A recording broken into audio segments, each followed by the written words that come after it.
तो शुरू करते हैं आज के करंट अफेयर से। Good morning Karan. Good morning Anjali, good morning Karan. आज के करंट अफेयर 22 जून, सोलर इक्लिप्स के ऊपर सबसे पहला करंट अफेयर। तो कल अगर देखा ही होगा तो थोड़ा सा डार्कनेस हुई थी हमारे यहाँ पे भी। तो कल एन्युलर सोलर इक्लिप्स हुआ था, ठीक है। तो सोलर इक्लिप्स बेसिकली होता क्या है, ये अर्थ है, ये मून है और ये सन है। जब ये तीनों इस डायरेक्शन में अलाइंड होते हैं ना, तो ये मून की शैडो अर्थ के ऊपर जब गिरती है, ये जो एरिया बनता है डार्कनेस का, मतलब यहाँ पे जो लोग बैठे होंगे इस सर्कल के बीच में जहाँ मून की शैडो आ रही है, इन्हें सन की लाइट नहीं आ रही होगी, क्योंकि सन की लाइट ब्लॉक हो रही है ना। मतलब बाकी सारी अर्थ पे तो नॉर्मल रहता है, सिर्फ इन लोगों को सन नहीं दिखता कुछ टाइम के लिए, जब तक ये मून यहाँ से आगे मूव कर रहा है। इसे कहते हैं सोलर इक्लिप्स, ठीक है। तो सोलर इक्लिप्स बेसिकली अगर हिसाब से लगा के चलोगे, 28 दिन का, मतलब सोलर इक्लिप्स हम स्पेशली क्यों मनाते हैं, ये जो स्टेज होती है मून की, यहाँ पे हम मून को क्या कहते हैं, कौन सा मून होता है यहाँ पे, न्यू मून। सोलर इक्लिप्स के टाइम यूजुअली न्यू मून होता है, और इसके बिल्कुल ऑपोजिट साइड जाके फुल मून हो जाता होता है। तो ये पूरा पाथ होता है मून का, जो अर्थ के चारों ओर होता है। एक मून का चक्कर हर 28 दिन में पूरा होता है। तो ऐसा क्यों नहीं है कि हर महीने एक बार सोलर इक्लिप्स हो रहा है। सोलर इक्लिप्स खास जगहों पे ही, खास टाइम पे ही क्यों होता है, और हर महीने, क्योंकि 28 दिन में इस मून को पूरा घूम के आना होता है। तो हर 28 दिन में क्यों नहीं हो रहा होता, मतलब अप्रोक्सीमेटली 28 दिन। इसका एक बहुत ही स्पेसिफिक रीजन है। जो तुम्हारे मून का ये पूरा पाथ है ना, हम जितनी सिंपली ड्रॉ कर देते हैं इसे ऐसा, ये ऐसा दिखता एक्चुअली नहीं है। ये पाथ कहीं पे बहुत ही अर्थ के क्लोज भी आता है, कहीं पे बहुत दूर भी जाता है। और दूसरा, अर्थ अपना ऑर्बिट भी कर रही है सन के चारों ओर, तो कहीं कहीं जाके एक दूसरे के बहुत करीब आते हैं, जहां पे अर्थ के ऊपर एक्चुअली शैडो पड़ती है, ठीक है। बाकी जगहों पे क्या होता है, जब इस अलाइनमेंट में होता है कि ये सन है, ये मून है और ये अर्थ है, इसकी लाइट शैडो जो यूजुअली होती है ना, वो अर्थ के स्फीयर से बाहर को पड़ रही होती है। तो अर्थ के ऊपर तभी अंधेरा नहीं होता, ठीक है। एक बहुत ही स्पेसिफिक पीरियड्स होते हैं जहां पे ये थोड़ा सा, मतलब इस जगह पे होगा कि जहां पे लाइट पड़ रही होगी, इसकी शैडो ऐसे इसके ऊपर आ रही हो, ठीक है। तब हम कहते हैं कि वो सोलर इक्लिप्स है। सोलर इक्लिप्स दो टाइप के हो सकते हैं, या तो पार्शियल हो सकता है या टोटल हो सकता है, यानी कि फुल हो गया। पार्शियल जो कल था वो एक्चुअली पार्शियल था, पूरा नहीं हुआ था, पूरा नहीं सन ने कवर, पूरा सन को कवर नहीं किया था मून ने। कल अगर तुमने न्यूज में देखा हो तो ऐसे रिंग बनी दिखा रहे थे, इसे कहते हैं ring of fire. Ring of fire basically क्या है, ये जो तुम्हारे प्रोमिनेंस होते हैं, प्रोमिनेंस होती है जो सन की चारों लाइट फैल रही होती है ना, प्रोमिनेंस। सन का ना अपना एटमॉस्फेयर है, सन का जो एटमॉस्फेयर है उसमें जो क्लाउड्स हैं, सन के भी अपने क्लाउड्स हैं, ठीक है, फायर के क्लाउड्स हैं, उन्हें प्रोमिनेंस कहते हैं। ये उनकी बर्निंग यहाँ पे शो कर रहा होता है, इसलिए इसे रिंग ऑफ फायर कहते हैं। दूसरे में जहां पे टोटल सोलर इक्लिप्स होता है ना, जहां पे ये मून ने पूरा का पूरा घेर लिया, बस हल्की हल्की ना ऐसे ब्राइटनेस आ रही होती है कि पीछे सन छुप चुका है, जब टोटल होता है। ये पार्शियल वाला केस था, जहां पे सन तब भी कहीं ना कहीं से दिख रहा होता है या चारों ओर दिख रहा होता है, ठीक है। जो एग्जैक्ट जगह होगी जहां से उस पाथ ने निकलना होगा, जहां से शैडो ने निकलना होगा, वहां से ऐसे आसपास सन का पूरा राउंड दिखता है। बाकी जगह पे क्या होगा, जैसे हमारे सिर्फ इतना को दिख रहा था, ठीक है, तो अलग अलग जगह पे ये वेरी करेगा कितना कितना दिखना है। अब टोटल टोटल सोलर इक्लिप्स की बात करें, टोटल सोलर इक्लिप्स के टाइम ना सिर्फ ऐसे रोशनी दिखती है और ये पूरा काला होता है, मतलब मून होता है तो ये पूरा काला दिखने लग जाता है, बस पीछे से लाइट आ रही होती है। ये जो लाइट चारों ओर दिखती है, कोइंसिडेंस है कि इस बार टोटल नहीं हुआ, नहीं तो न्यूज चैनल वालों को ऐसी न्यूज चलाने में बहुत ही ज्यादा मजा आता है। ये जो लाइट आती है, ये सन के एटमॉस्फेयर की एक लेयर है। जैसे हम जब अर्थ का एटमॉस्फेयर पढ़ते हैं, हम पढ़ते हैं ना ट्रोपोस्फियर, स्ट्रेटोस्फियर, मीजोस्फियर और तुम्हारा आयनोस्फियर तक सारी पढ़ते जाते हैं, वैसे ही सन की भी अपने एटमॉस्फेयर की लेयर्स हैं। ये जो लेयर टोटल इक्लिप्स के टाइम विजिबल होती है, इसे क्या कहते हैं पता है किसी को? आजकल सबसे ज्यादा ट्रेंडिंग वर्ड, कोरोना। तभी मैं कह रहा हूँ अगर टोटल हो रहा होता तो न्यूज़ चैनल वालों को अलग ही मजे आ जाते न्यूज़ चलाने में, पर टोटल नहीं हो रहा था, पार्शियल हो रहा था, इस कारण रिंग ऑफ फायर बन रही थी, कोरोना नहीं बन रहा था, ठीक है। तो ज्योग्राफी में हम सन के सारे एटमॉस्फेयर की लेयर्स, सन स्पॉट्स, प्रोमिनेंस, ये सब कुछ दोबारा पढ़ते होते हैं, तो वहां पे ये सारी चीजें दोबारा से आएंगी। गैस क्लाउड्स होते हैं प्रोमिनेंस, ठीक है, फायर के एक तरह से गैस क्लाउड्स इकट्ठे हो जाते हैं सन के ऊपर, वो सब कुछ हम पढ़ेंगे इन ज्योग्राफी। तो फिलहाल जहाँ पे जो करंट अफेयर आया है उसे कवर करना साथ के साथ जरूरी होता है। अगला ये इसी के इसके बाद पॉइंट्स दिए हुए हैं कि कैसे सोलर इक्लिप्स हर बारी नहीं होता, 28 दिन के साइकिल में, ये सब कुछ उसमें बताया हुआ है। कल एक और दिन भी था, वो था इंटरनेशनल योगा डे, ठीक है। इंटरनेशनल योगा डे सबसे बेसिक जो क्वेश्चन जो स्टेट सर्विसेज के पेपर जैसे पीसीएस के पेपर में आ सकता है वो है 2020 का थीम क्या है। पीसीएस में हर साल एक क्वेश्चन एक ऐसा आता होता है, पीसीएस लगा लो, एचएस लगा लो, जो यहाँ मतलब सारी स्टेट सर्विसेज में लगा लो, ये ऐसी क्वेश्चन बहुत फेवरेट है। थीम किसी डे का जो हमारे लिए इंपॉर्टेंट है वो डेज, और इंटरनेशनल योगा डे तो खासकर इंपॉर्टेंट है। किसी डे का थीम कोई इंटरनेशनल ऑर्गेनाइजेशन में हमारे किसी पर्सन को चेयरमैनशिप मिली है, उस चेयरमैन का नाम, ऐसे मतलब क्वेश्चन आपके स्टेट सर्विसेज में इंपॉर्टेंट होते हैं। चेयरमैन लिखना, चेयरमैन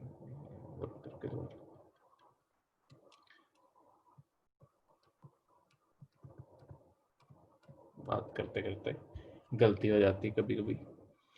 हाँ, तो ऐसे क्वेश्चन आ जाते हैं, तो ये थीम याद रखना, मतलब थीम तो इवन यूपीएससी पूछ लेता है, चेयरमैनशिप जैसे क्वेश्चन नहीं पूछता कि कौन सा पर्सन इलेक्ट हुआ है, ये स्टेट सर्विसेज के क्वेश्चन है। तो जहाँ पे अब ऐसे क्वेश्चन भी आते हैं वो भी हम कवर करेंगे। तो कल का थीम क्या था? Yoga for health, yoga at home. तो ऑब्वियसली गेस करने को थोड़ा आसान है, ठीक है।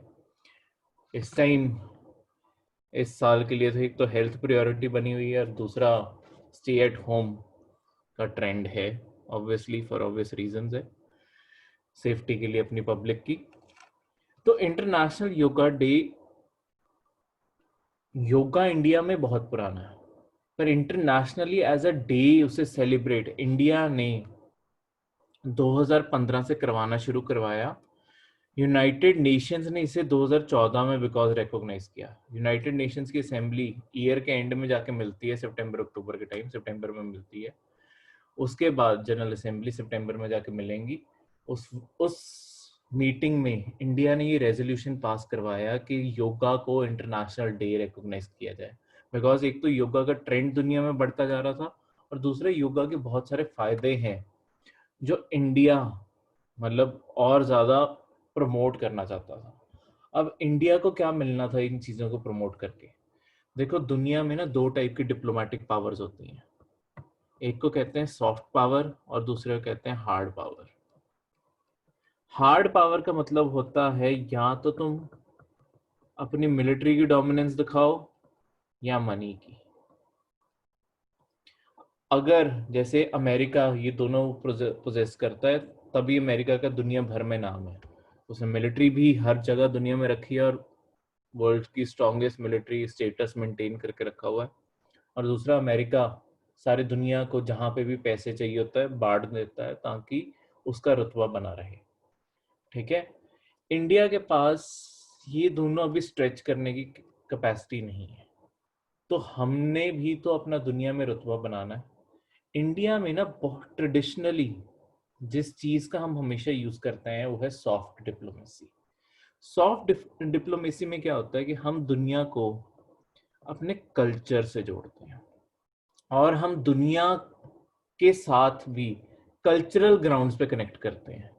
तो इससे होता क्या है, जब हम अपने आप को कल्चरल ग्राउंड से कनेक्ट करते हैं, इससे एक तो टाइज ज्यादा मजबूत बनते हैं। देखो, ये मिलिट्री माइट का मतलब है कि तुम किसी को डरा के अपने साथ रख रहे हो, मनी एक तरह से खरीद रही है तुम्हें।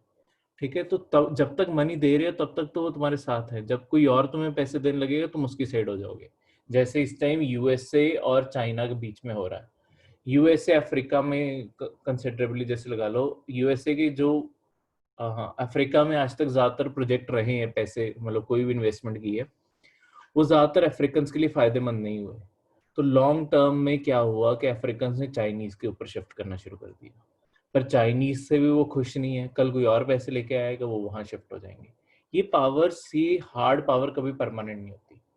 सॉफ्ट पावर में क्योंकि कल्चरल लिंकेजेस, जैसे कि हम क्या कहते हैं, किसी भी जब भी क्या कहते हैं, अब दोबारा से फॉरेन विजिट्स कभी शुरू होंगी या ई समिट्स तो चलो हो ही रही हैं, कभी इंटरनेशनल किसी कंट्री के साथ इंडिया की मीटिंग हो रही होगी ना, अगर किसी अरब देश के साथ हो रही हो या किसी अफ्रीकन देश के साथ हो रही हो, इनके साथ तो खासकर नोट कर लेना, हमेशा एक चीज की बात न्यूज में हमेशा आएगी। आपके प्राइम मिनिस्टर और प्रेसिडेंट हो जो भी मिल रहा हो, वो हमेशा एक चीज की बात जरूर करेंगे कि हमारे बीच में एंशियंट कल्चरल टाइज हैं जिन्हें हमें और ग्रो करना चाहिए और इसी के ऊपर बेस बनाना चाहिए। तो इसके थ्रू हम अपनी लैंग्वेजेस, अपने फेस्टिवल्स, ठीक है, ये सब कुछ शेयर करना चाहते होते हैं ताकि दुनिया, अगर देखो हमारा कल्चर समझेगी, हम उनका कल्चर समझेंगे, तो हम बाय बॉन्ड्स जुड़े होंगे।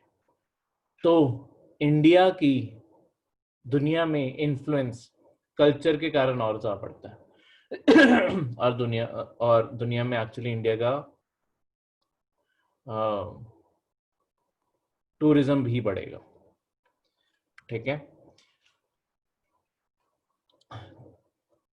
तो इसमें है क्या, हाँ, 21 जून को हर साल मनाया जाता है जो नॉर्दर्न हेमिस्फीयर का लॉन्गेस्ट डे है। देखो, एक बारी नॉर्दर्न हेमिस्फीयर में लॉन्गेस्ट डे होगा और एक बारी सदर्न हेमिस्फीयर में लॉन्गेस्ट डे होगा। वो कुछ 21 से 23 दिसंबर के बीच में होता है। ठीक है, एक आधा दिन हमेशा वेरी करता होता है depending on the sun's position. तो 21 से 23 दिसंबर के बीच बीच में वहां पे होता है, मतलब 22 दिसंबर रफ लगा लो। तो हमारे यहाँ पे सबसे बड़ा दिन होता है 21 जून को। ये बड़े छोटे दिन का कंसेप्ट क्या है, बेसिकली जो सन है, सन के चारों ओर अर्थ एक एलिप्टिकल, ये जो शेप होती है इसे कहते हैं एलिप्टिकल, एक एलिप्टिकल ऑर्बिट में अपने आप को रिवॉल्व करवाती है। ठीक है, सन के चारों ओर घूमने को कहते हैं रेवोल्यूशन, और अपनी ही एक्सिस पे जब अर्थ घूमती है उसे कहते हैं रोटेशन। ठीक है, तो सन के चारों ओर घूम रही है इसलिए रेवोल्यूशन कहते हैं, इसलिए कहते हैं कि अर्थ रिवॉल्व कर रही है। तो हर जगह कहीं ना कहीं मतलब सन के हम पूरा साल ही काट के जब एक जगह पे अर्थ दोबारा आ जाती है उसे एक तरह से न्यू ईयर कहते हैं कि नया साल शुरू हो गया। पूरा एक साल का पाथ है ये पूरा कवर करना। अब ये जो पाथ है इसमें अर्थ सीधी नहीं है, अर्थ थोड़ी सी टिल्ट हुई हुई है। ठीक है, अपने एक्सेस पे ऐसे टेढ़ी है। तो मैं यहाँ पे एक्सिस 4 फिगर्स में बना देता हूँ, और ये जो इक्वेटर की लाइन होती है अर्थ के बिल्कुल मतलब सेंटर लगा लो, उसे ड्रॉ कर देता हूँ। अब इसमें देखो, ऊपर वाला हिस्सा नॉर्थ होता है, नीचे वाला हिस्सा साउथ होता है।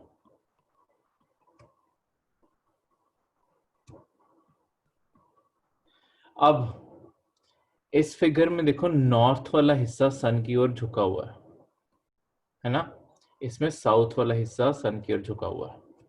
ये टाइम होता है जब नॉर्थ में लॉन्गेस्ट डे होगा, और ये वाला टाइम होता है जब लॉन्गेस्ट डे साउथ में होता है।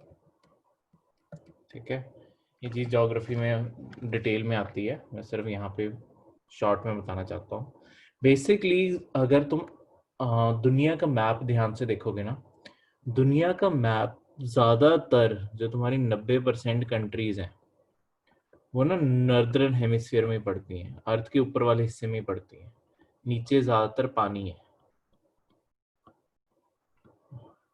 अर्थ के सेंटर वाली लाइन देखना मैप में, इक्वेटर के बिल्कुल नीचे जब देखोगे ना, नीचे पानी बढ़ता जाता है, पानी का एरिया बढ़ता जाता है, तो ज्यादातर दुनिया ऊपर रहती है, नॉर्दर्न हेमिस्फीयर में रहती है।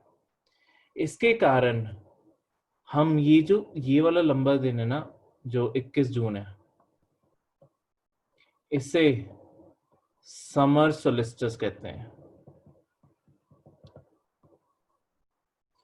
नहीं तो प्रैक्टिकली देखा जाए, जो एरिया दूर होता है उधर ठंड होती है। तो अगर जैसे अगर तुम्हारे अभी फ्रेंड्स या कोई भी ऑस्ट्रेलिया रह रहा है, नहीं तो वैसे गूगल पे सर्च करके देख लेना ऑस्ट्रेलिया का वेदर क्या है। हमारे यहाँ पे गर्मियाँ शुरू हो रही हैं, ऑस्ट्रेलिया में पूरी सर्दियाँ पड़ रही हैं।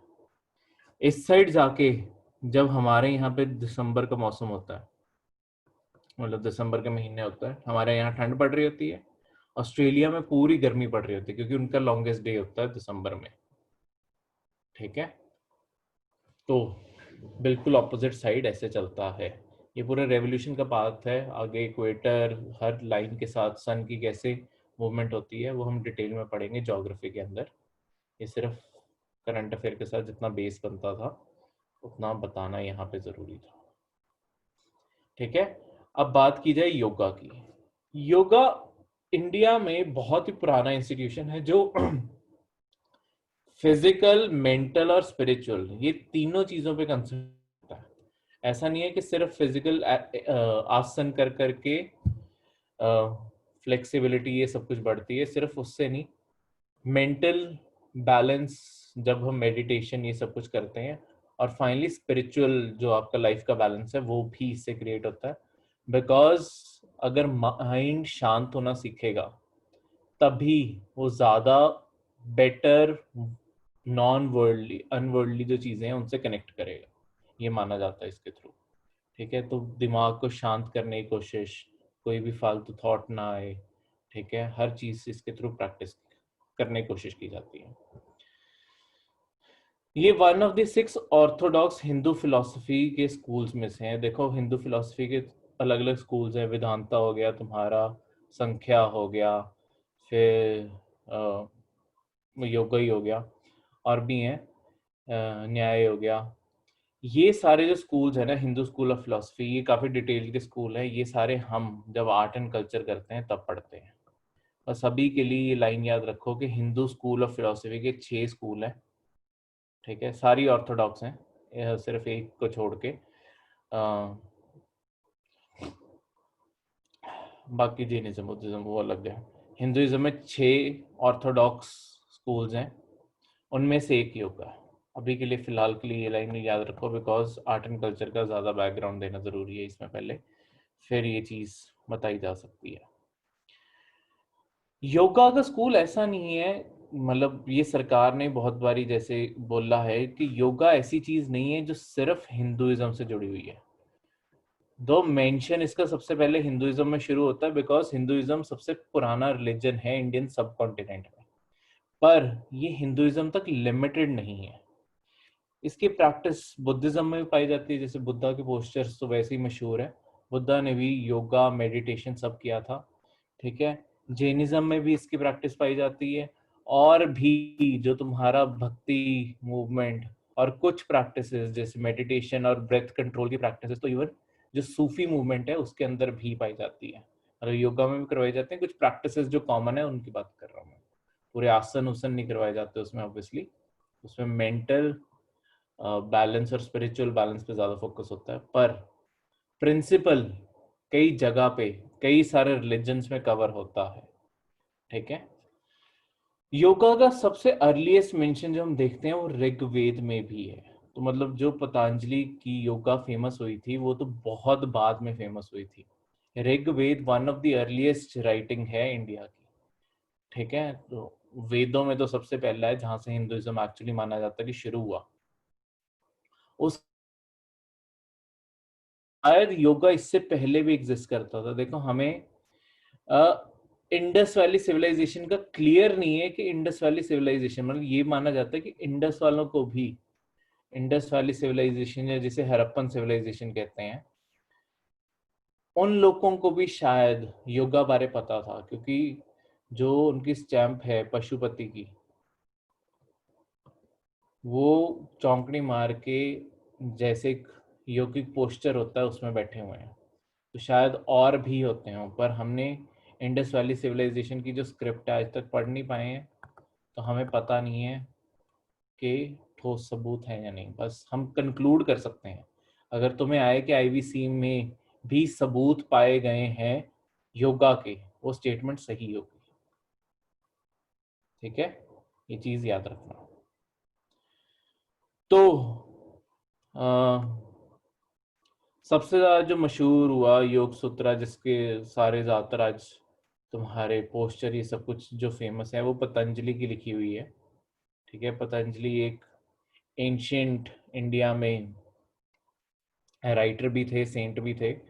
उन्होंने जो अपनी किताब लिखी योगा के ऊपर, वो फेमस हुई सबसे ज्यादा, ठीक है। स्वामी विवेकानंद जी ने जब उसे प्रमोट किया, तो दुनिया भर में योग का ट्रेंड तब से बढ़ता जा रहा है। पर एक चीज और याद रखने वाली, योगा की एक कोई वैरायटी नहीं है। इवन एंशियंट इंडिया में बहुत सारी, उसको फिर ओवर द टाइम जब रिसर्च होती गई तब पता चला एंशियंट इंडिया में बहुत सारी, जैसे हत्स योगा, ठीक है, फिर ये पतंजलि की योगा, ऐसी 5-7 अलग अलग वैरायटी की योगाज इंडिया में पाई गई है, ठीक है। अलग अलग लोगों ने अलग अलग एस्पेक्ट्स पे जोर दिया, अलग अलग तरीके से योगा करने की गाइडलाइंस बताई, जिससे अलग अलग योगा के भी अलग अलग गुरु बनते हैं। पर हमारे पेपर के लिए सबसे जरूरी सिर्फ पतंजलि वाली है, ठीक है, क्योंकि यही सबसे फेमस थी, बाकी सारी पढ़ने की जरूरत नहीं है हमें। थर्ड करंट अफेयर जो है आज का, वो है गोल्डन लंगूर्स का।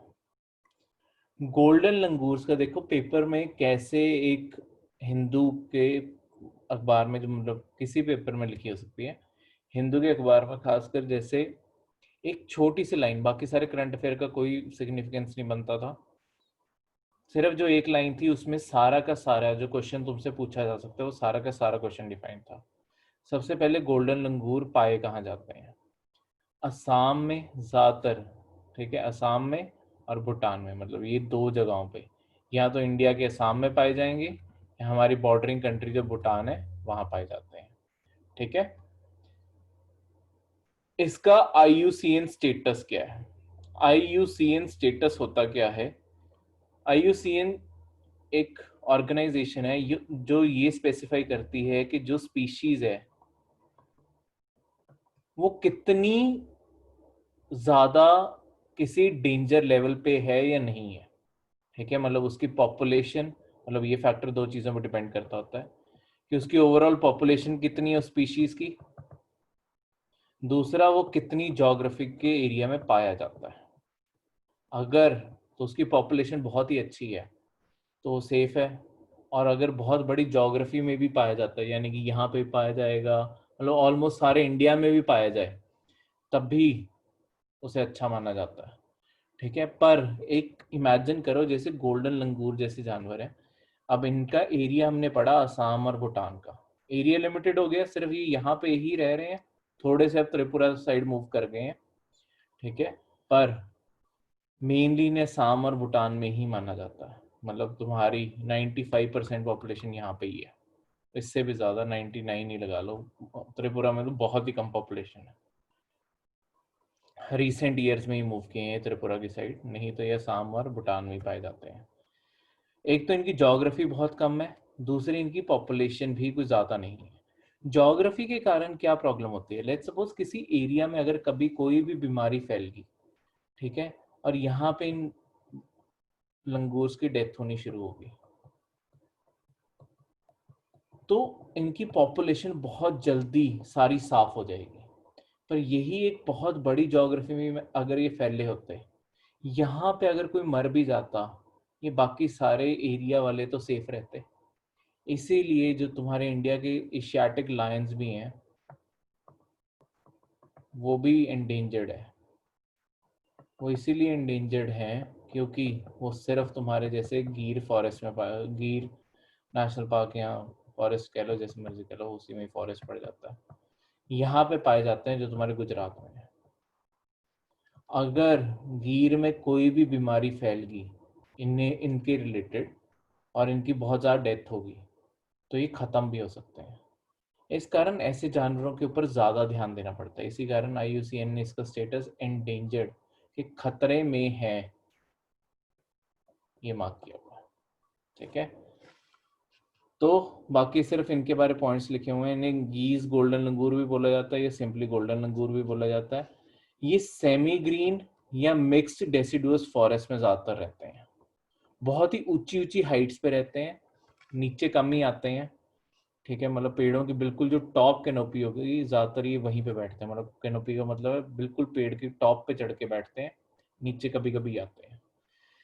आगे जो ये रिवर के मतलब आगे तुम्हें वैसे पूछा जा सकता है कि लेट्स सपोज UPSC कैसे क्वेश्चन बनाती है कि कौन सा जानवर है, मतलब क्वेश्चन आएगा कौन सा जानवर है ये जानवर का मतलब एरिया बोल दिया जाएगा कि साउथ में ब्रह्मपुत्र रिवर, ईस्ट में मानस रिवर, वेस्ट में संकोश रिवर है, और नॉर्थ में ब्लैक माउंटेन सैम भूटान के। तो मतलब तुम्हें चारों ओर एक एरिया डिफाइन कर दिया कि साउथ में ब्रह्मपुत्र फ्लो कर रही है, ठीक है, ईस्ट में तुम्हारे मानस है, इधर संकोश है, और इधर ब्लैक माउंटेन्स है। इसके बीच में एक बहुत ही खास एंडेंजर्ड जानवर पाया जाता है, वो जानवर कौन सा है? उसमें ऑप्शन होगा नीचे गोल्डन लंगूर्स, वो ऑप्शन टिक मार के आना है, ठीक है। ऐसे क्वेश्चन आ जाते हैं, पर जब हम इन्वायरमेंट में नेशनल पार्क से याद करते हैं तभी ज़्यादातर सारी चीज़ें कवर हो जाती हैं, तो इसे फिक्र करने की वैसे तो बात नहीं होती, पर जो चीज़ जहाँ पे आ रही है वहाँ पे साथ साथ ही याद करते रहो। क्लियर?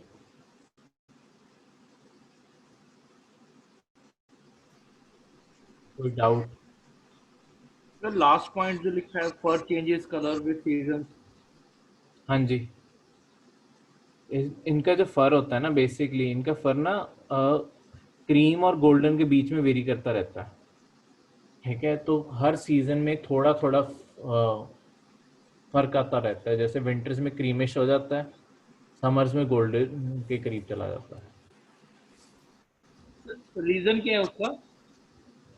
रीजन कुछ नहीं है, अडेप्टेशन है।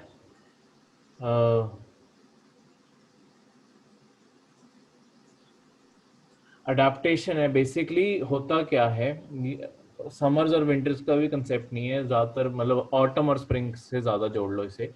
जैसे जैसे पत्तों का रंग चेंज होता है ना, ताकि ये एक तरह से कैमोफ्लाज कर सकें, मतलब ऑब्वियसली 100% कैमोफ्लाज नहीं होता क्योंकि ये जानवर कैमोफ्लाज करने के लिए बना नहीं है, पर एक मिनट, ऑडियो डिस्टर्बेंस। हाँ हाँ,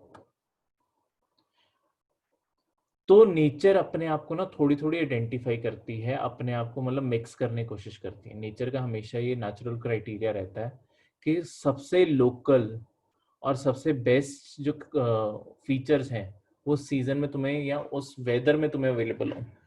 जैसे हमारी पिगमेंट्स में भी चेंज आता है, अगर तुम जाके कोल्ड कंट्रीज में रहने लग जाओगे कुछ टाइम, या ठंडे इलाकों में रहने लग जाओगे, तुम्हारे अचानक स्किन कलर थोड़ा सा लाइट होने लग जाएगा कंपैरेटिवली।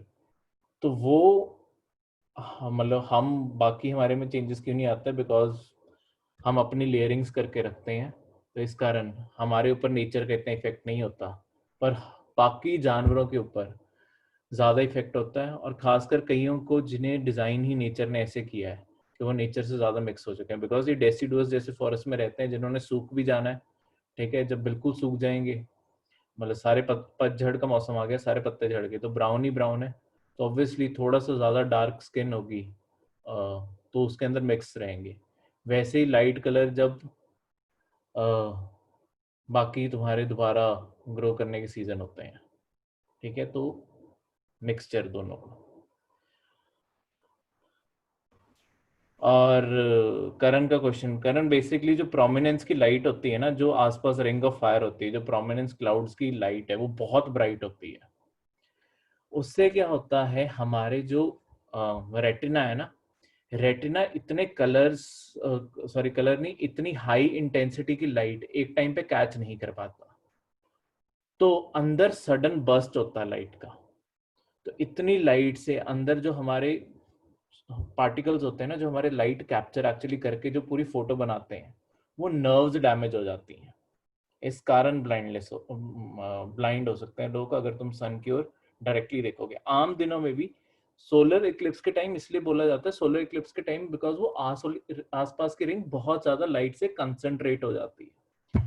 आम दिनों में वो लाइट ज्यादा फैली होती है, पर आम दिनों में भी तुम सन को ज्यादा टाइम घूरोगे तब भी ब्लाइंड होने के चांसेस है। ठीक है, तभी कहते हैं सन की ओर कभी नहीं घूरना चाहिए। बहुत ही ब्राइट, बहुत ही शार्प लाइट होती है। हमारा रेटिना उतनी लाइट, हमारे देखा ही होगा जब लाइट पड़ती है हमारा रेटिना एक्सपैंड और श्रिंक करता है लाइट के अकॉर्डिंग। मतलब हम जब डार्क रूम में जाते हैं एक्सपैंड करता है, जब ज़्यादा लाइट होती है तो श्रिंक कर जाता है।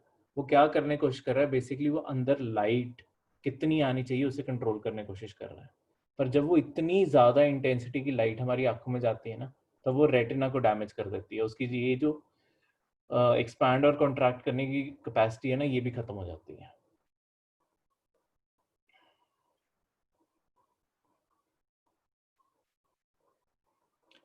तो ये थे आज के करंट अफेयर्स। ठीक है।